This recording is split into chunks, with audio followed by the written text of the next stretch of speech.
হরে কৃষ্ণ। তো আজকে হচ্ছে 2025-এর 1 জানুয়ারি, অর্থাৎ নতুন বছরের প্রথম দিন।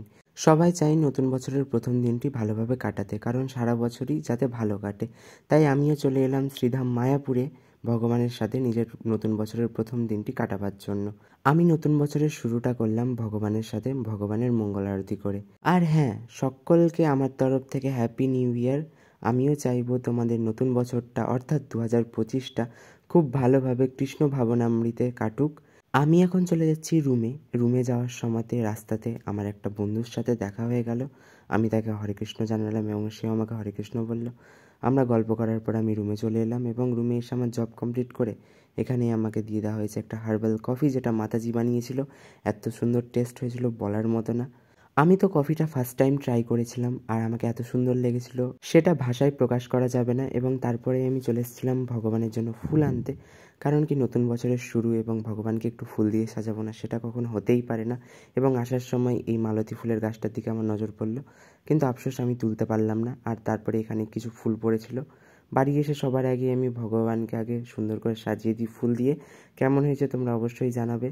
আর আজকে ব্রেকফাস্টে ছিল পাস্তা, যেটা মাতাজি বানিয়েছিল একদম নিউ স্টাইলে। এত সুন্দর হয়েছিল বলার মতো না। যেহেতু বছরের প্রথম দিন, তাই ভগবানকে স্পেশাল কিছু ভোগ লাগানো হবে, যার জন্য বাজার করতে গিয়েছিলাম আমি। তারপরে বাজার থেকে এসে মুকুন্দ প্রিয়ার সাথে আমি একটু খেলা করছিলাম এবং ও ভাবছিল আমি ছবি তুলছি ওর, তাই জন্য ও পোজ দিচ্ছিল। বাট আমি তো এদিকে ভিডিও করছিলাম, সে সেটা জানে না। ওর সাথে খেলা করার পর আমি চলে যাই একটু সবার সাথে ঘুরতে এবং একটি দোকানে, এবং এখানে কিছু কেনাকাটা করছিল সবাই মিলে, যার জন্য আমি এখানে একটু আয়নাতে দাঁড়িয়ে পোজ দিচ্ছিলাম। আর এই যে আমার জগন্নাথ দাদা, একে তোমরা আমার গীতা জয়ন্তীর ব্লগে আশা করি দেখেইছো। সবার কেনাকাটা হয়ে যাওয়ার পর আমরা একটু হেঁটে হেঁটে নিজের নিজের রুমে চলে যাচ্ছিলাম এবং তারপরে বিকেল হতেই আমরা বেরিয়ে পড়ি রাজাপুরের উদ্দেশ্যে। আমাদের কিন্তু রাজাপুর যাওয়ার কথাটা ছিল সকালে, কিন্তু সকালে সবার কাজ থাকার কারণে আমরা কেউই যেতে পারিনি। এবং তারপরে আমরা টোটোতে করে এখন সবাই মিলে রাজাপুর চলে যাচ্ছি। আর ভগবানকে দর্শন করতে আসবো আর ভগবানের জন্য উপহার নিয়ে আসবো না, সেটা কখনো হয়েছে?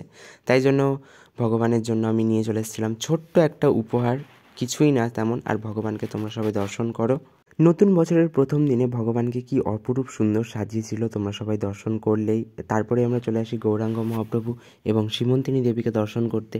এই ড্রেস আপটা আমার পার্সোনালি খুবই ফেভারিট। তোমাদের কাদের কাদের ফেভারিট অবশ্যই তোমরা কমেন্টে জানিও, এবং তোমরা কে কোথা থেকে দেখছো অবশ্যই আমাকে কমেন্টে বলে দিও, তাহলে আমি বুঝতে পারবো আমার ভিডিও কোথা কোথা থেকে দেখা হয়। তারপরে আমরা চলে আসি পরম বৈষ্ণবের দর্শন করতে। কি সুন্দর লাগছে, আর কতগুলো মালা পড়ে আছে আজকে দেখো। তারপর পরম বৈষ্ণবের দর্শন করে আমরা নন্দী মহারাজের দর্শন করে নিই এবং তার আমরা সেবা করছিলাম। তারপরে আমরা চলে আসি বাড়ি এবং রাত্রের প্রসাদে দেখো আজকে কত কিছু ছিল। আজকের ব্লগটা এই পর্যন্ত। ভালো লাগলে অবশ্যই লাইক কমেন্ট শেয়ার করে দেবে। হরি বল।